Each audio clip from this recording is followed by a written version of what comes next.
Hello everyone, welcome back to Heather's Mixed Media Studio. I want to apologize to everybody. It has been several months since I've gotten a video out there, but I definitely want to issue thank yous to the 19 people who've subscribed here. You are a big part of the reason why I put the effort into getting this video back out there. And to everybody else, if this is your first time here, welcome. We're super glad to have you. It happens to all of us every now and then that an excess of life happens all at once, and that's what happened to me. Starting back in, it was either March, April, or May, I've sort of lost track of the timeline. I'm a professional driver, that's what I do for a living, and to do that you have to maintain a Department of Transportation medical certification. And ideally you get those 2 years at a time. In my case, because I have a lot of medical stuff, I get mine once every 1 year. And then if I go in and for some reason everything doesn't look the way it needs to, then I end up getting a 3-month certificate, which is where they give you 3 months to sort your stuff out and come back. And that's what happened this year. I got a 3-month certificate, which is super annoying because just about anything that's going to go wrong with your numbers is going to take longer than 3 months to fix. And in my case, that is what happened. My diabetic numbers, my A1C was 10.2. It really needs to be like 7 or under, and it wasn't. So that kick-started a whole bunch of activity on my end. I started going to the gym regularly, started eating healthy, went on GLP-1 shots, upped my metformin. Everything I could do to bring that number down, and it's still working its way back down. So we're hopeful that that will eventually come back into a below 7 sort of number. But it was months of paying attention to what I eat and how much activity I do, and I'm still working through that. Right now I'm also going through physical therapy for a shoulder problem, and so I'm doing that, paying attention to my body as well. Meanwhile, while all of that was going on, I was told by a different doctor that I might have had some precancerous stuff going on, and so they wanted to do a LEAP procedure. Those of you who really want to know what that is should look that up, because that's not a whole pile of fun. But I did go through that, and that was another several months of, making sure I got to the appointment and the colposcopy that happened before that, and so many other bits and pieces that you have to do to even get a LEAP procedure done, and then the procedure itself, and then the 2 weeks of recovery afterwards, and so on. The good news there is that the precancerous cells that they found, they did biopsy. They are not cancerous. I'm cancer-free. It's all good. But that didn't just wrap up until like a month ago. Not even a month. Well, it's probably been a month now. Meanwhile, while all of that was going on, back at the end of June, beginning of July, there were major structural changes at my job, and they changed the schedule all around. So now instead of working 1 in the afternoon to 10 o'clock at night, I work 11 in the morning until 6 o'clock at night. And those of you who are counting the numbers might have noticed that that's a change in about 10 hours of pay per paycheck. So yeah, it's a substantial financial loss. So that's caused its own set of complications. Meanwhile, while all that was going on, it wasn't all doom and gloom and bad news. Me and my partner really like to play a lot of board games. So we did go to a board game convention at the end of June. We went to another board game convention at the end of July. We have a third board game convention coming up middle of October. So convention season is in full swing. So there's just been a lot going on. A lot physically, a lot mentally, a lot financially. And it's kept me super busy. And so that is the biggest part of why there hasn't been a video. Meanwhile, while all that was going on, Some of you have heard me talk about the tech problems I've had. Well, those continue to continue. I do now have a laptop, which is making it better and easier for me to edit videos, but that assumes I can get them recorded at all.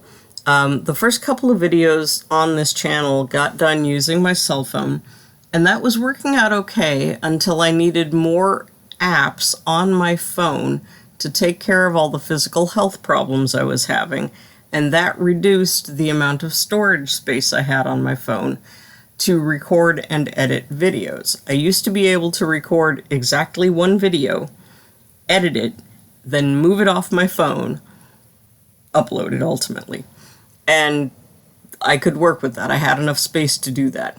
Well, I eventually ran out of space to do that, and that's what caused the last video to be the last video. So I'm like, okay, if I can't use my phone, I need to find another camera.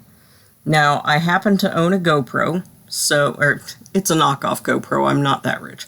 So I got my GoPro clone and went to record some videos with that and discovered that my camera phone mount does not have a, what's it called? A standard tripod mount. So I couldn't mount the GoPro to it. So I went out and got an extra arm so that I could mount the GoPro to the arm and record overhead. So the video that you're seeing here looks a lot different than previous videos. Because I'm using the GoPro, I've also had to flip it upside down. You might notice there's a date of like 10/9/2024 in the corner. That's wildly wrong. I'm not sure why the date is wildly wrong in my camera. I'll have to fix that. But yeah, so it was filmed in the other orientation. I did a 180 flip to make it the correct side up for you folks. So if you notice some wonkiness in the video, that's what's going on there. I also discovered that the GoPro is really good at recording the sound of my hands on the table as it transmits up through the metal arm that I use to hold the GoPro in place. So it mostly sounds like tapping the side of a bathtub underwater constantly throughout the video. So what you're getting here is voiceover instead, because the audio on this video is terrible. And this audio here sounds a little bit canned because I'm using my computer to record the audio. Now, I do have microphones somewhere. I haven't been able to find them yet. So as soon as I find my microphones, we'll be able to upgrade the audio, and then life will be better in that regard as well. And because the microphones that I have will jack into my laptop, but not into the GoPro, I have put another camera on order. It has a hot foot and all the things you need to get some real audio going with your actual video. And it has a tripod mount, and it'll go on the new arm, and it's all coming together, but it does mean that because of all of the crazy tech problems I've had, in addition to the health, the money, the job, it's just been a cascading snowball of buggery that's just made life complicated. But as you can see from the video, art has been happening. I do want to focus on the rest of this audio and kind of talking about, art and where my head's been with that, because some of that's had its own ups and downs as well. So let me start watching the video and paying attention here, and we'll start talking about what's going on. So first, let's talk about what you're seeing on the screen. You get to see a lot more real estate of what's actually on my desk. Over on the left, that big pile of detritus on the desk are, magazines and cardboard punch-outs. There's some glue over there, some colors that I've added retarder to.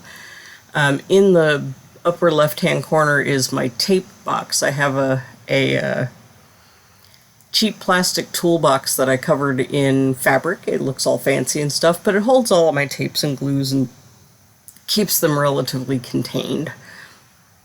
There's now a blurred box on the screen as well. When I recorded this, I was watching a bunch of videos from a bunch of different video content creators, and it doesn't seem right to re-show their videos on my phone on the screen. I'm pretty sure that YouTube frowns on that, so I have taken that gray box and put it there so it's not going to interfere in that way.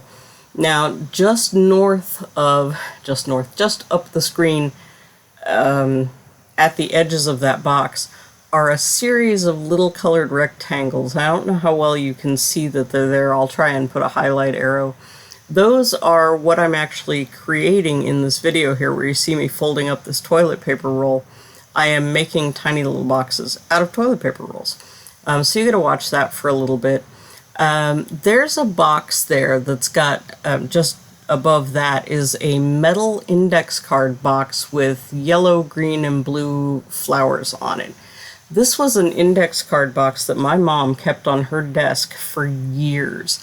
You probably can't read the side of it, but it's Sharpie marker. It says stories on it.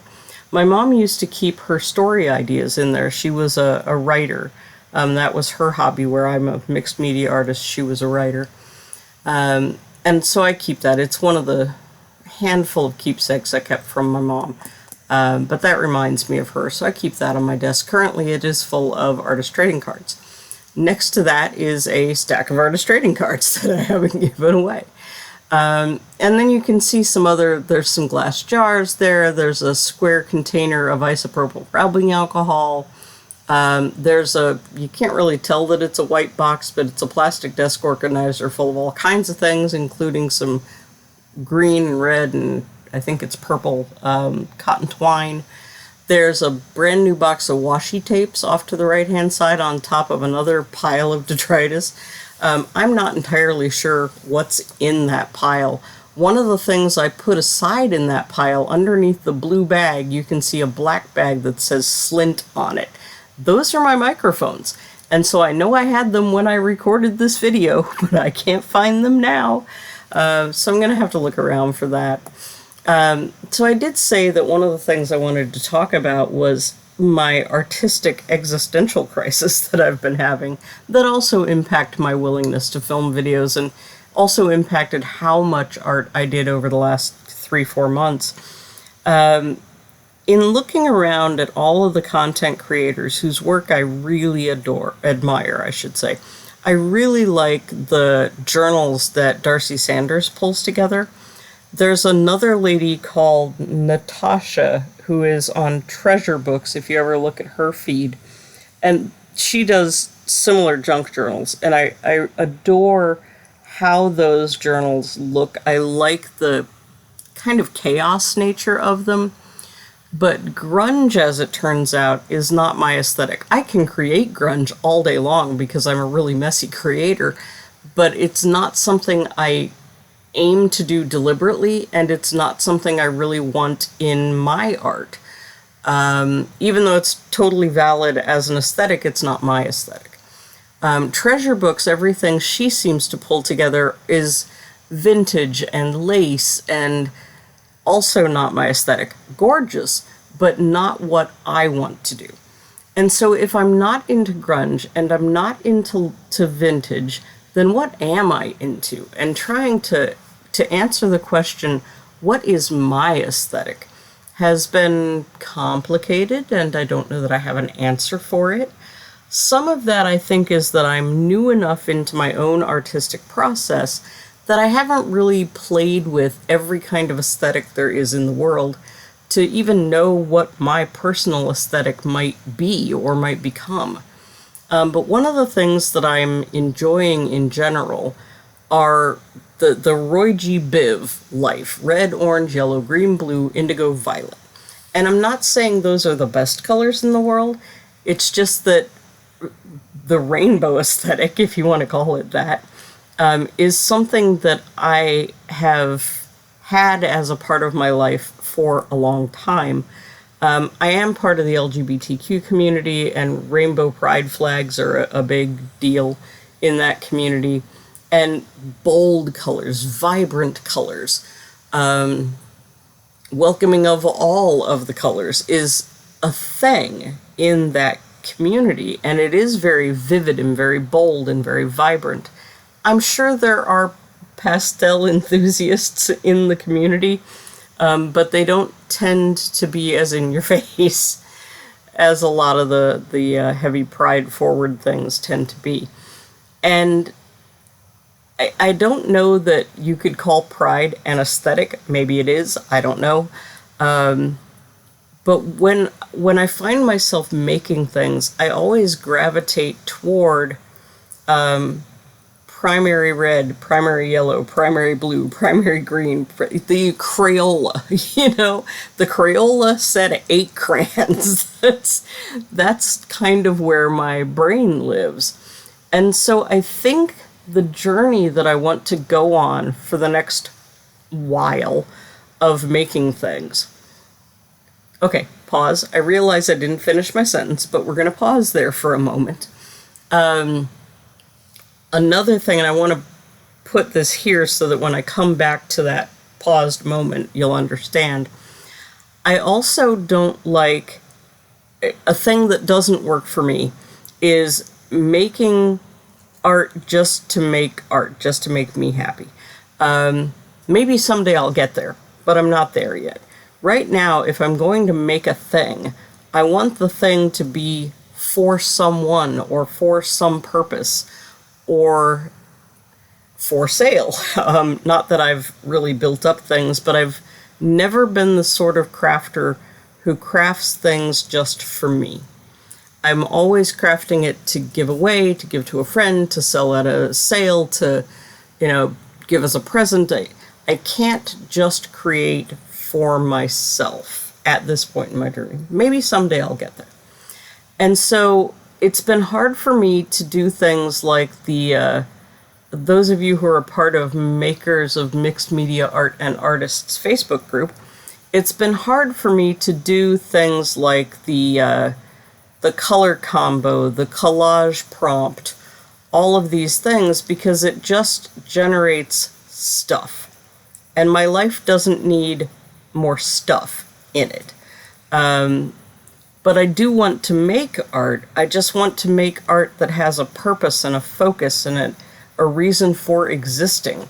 And existing just for me and my joy isn't going to work for me.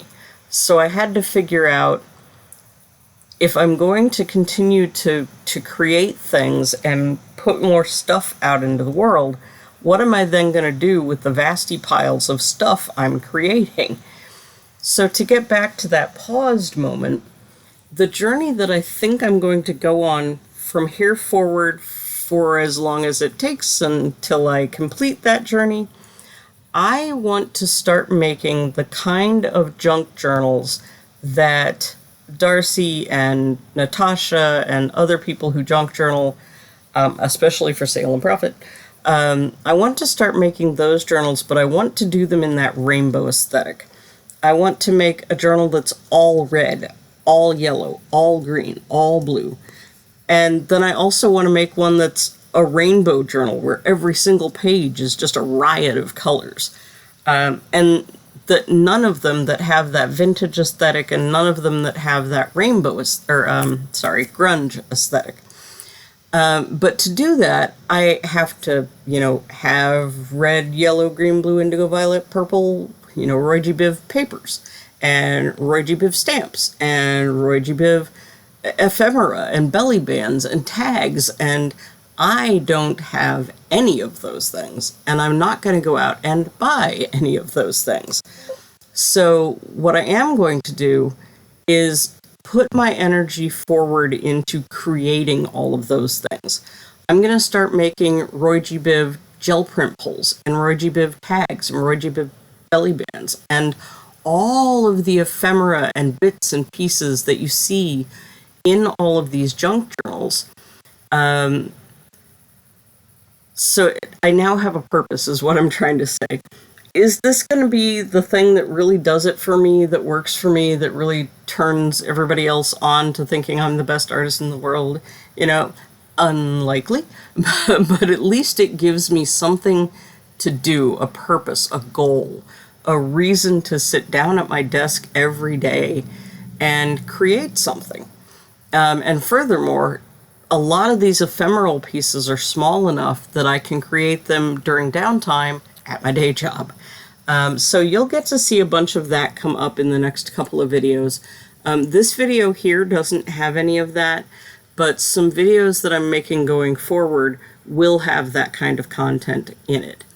What you're going to see in this video, I have a retreat coming up. For those of you who are on Makers of Mixed Media Art and Artists may know that Becky Bokern does a mixed media retreat, and I managed to luck into the last slot in that retreat. So I'm going to be going out to St. Louis, meeting up with a bunch of other mixed media ladies. Waves to all my mixed media ladies who might be subscribers. I don't know who my subscribers are, so if you're one of them and you're going to be at the retreat, when we get to the retreat, let me know so I can go, yay, you watch my stuff, woohoo! I've been making things to give away to these ladies. So these little toilet paper cube boxes are going to be one of the things. And those are all going to be stuffed with stuff. And those are going to have stuff on top of them and stuff on top of them, and they're all going to be in a box. And then I've got some stuff down on the floor next to my chair, and that's all going to go. And I'm making some envelopes, and that's all going to go. And so you'll get to see some of that in this video as well. And I've run out of video. So thank you all for tuning in. There is going to be another video coming up later on this week. I've got to get it through the editing process. And hopefully by then the new camera will be in and we'll get some real-time videos where I'm talking while actually crafting. But thank you so much for joining in. I hope to see you around next time. Have a great weekend, everyone. Bye-bye.